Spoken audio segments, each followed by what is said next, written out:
আজকের রেসিপি মহারাষ্ট্রের বিখ্যাত মিশাল পাও।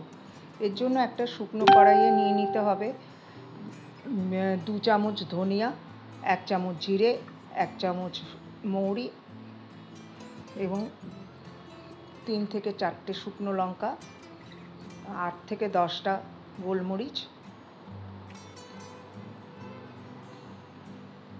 2টো ইলাইচি, 4টে লবঙ্গ এবং 1 ইঞ্চির মতো দারচিনি। মশলাটা একটু ভাজা ভাজা হয়ে গেলে তার মধ্যে দিয়ে দিতে হবে 1 চামচ পপি সিডস বা পোস্ত। এবার এর মধ্যে দিয়ে দিতে হবে 8 থেকে 10টা রসুনের টুকরো, কিছুটা নারকেল।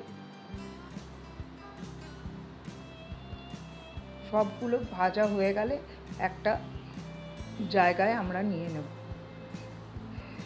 এবার আগের দিন ভিজিয়ে রাখা অঙ্কুরিত আস্ত মুগ ডাল নিয়ে নিতে হবে 1 কাপ এবং এর মধ্যে এটাকে নিয়ে নিতে হবে একটা প্রেশার কুকারে নেওয়ার পরে এর মধ্যে দিয়ে দিতে হবে নুন আর হলুদ এবং 4টে হুইসেল এর মধ্যে দিয়ে দিতে হবে।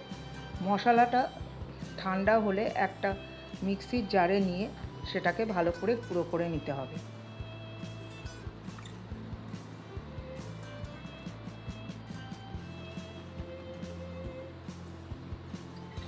এবারে একটা কড়াইয়ে 1/4 কাপ মতো অয়েল দিয়ে দিলাম। সাদা তেল এখানে ইউজ করতে হবে। এর মধ্যে দিয়ে দিলাম 1 চামচ জিরে আর কিছুটা হিং। তারপর 3টে কুচি করে রাখা পেঁয়াজের কুচি এর মধ্যে দিয়ে দেওয়া হলো। ভালো করে নাড়াচাড়া করার পর যখন এই রঙটা সামান্য চেঞ্জ হবে ওর মধ্যে দিয়ে দিতে হবে আন্দাজ মতো নুন। তারপরে 2টো টমেটো কুচিয়ে এর মধ্যে দিয়ে দিতে হবে। ভালো করে ওগুলো ভেজে ভেজে নরম করে নিতে হবে। মশলাটা ভালো করে নরম হলে ওর মধ্যে দিয়ে দিতে হবে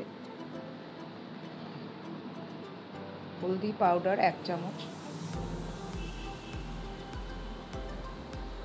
2 চামচ কাশ্মীরি লাল মির্চ মশলা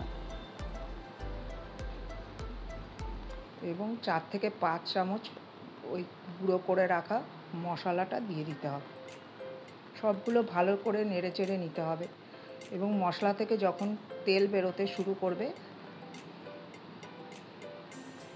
তখন ওর মধ্যে আবার একটু লবণ দিয়ে দিতে হবে। এখানে লবণটা আপনারা আন্দাজ মতো দেবেন, কারণ এর আগেও আমি লবণ দিয়েছি এবং সেদ্ধ করার সময়ও লবণ ইউজ করেছি। মশলাটা ভালো করে কষে যাওয়ার পরে সিদ্ধ করে রাখা মুগ ডালগুলো এর মধ্যে দিয়ে দিতে হবে। ভালো করে মুগ ডালটা ফুটে উঠলে ওর মধ্যে দিয়ে দিতে হবে ধনে পাতা।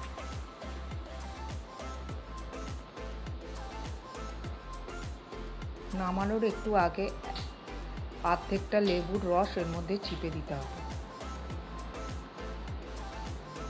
এবার একটা বাটির মধ্যে ওপরে উঠে থাকা যে তেল আর ঝোল আছে ওটাকে তুলে নিতে হবে। এটাকে মহারাষ্ট্রে এটাকে তারি বলা হয়। তারপরে একটা পাত্রে ওই সবজিটা যেটা তৈরি করেছি মুগ ডালে সেটা নিয়ে নিতে হবে। তারপরে একটা প্লেটের মধ্যে এইগুলো সার্ভ করতে হবে 2টো পাউ বা সঙ্গে, এবং সঙ্গে দিতে হবে কাঁচা পেঁয়াজ, লেবু আর ওপরে গার্নিশ করার জন্য দিয়ে দিতে হবে মোটা চানাচুরের কুচো।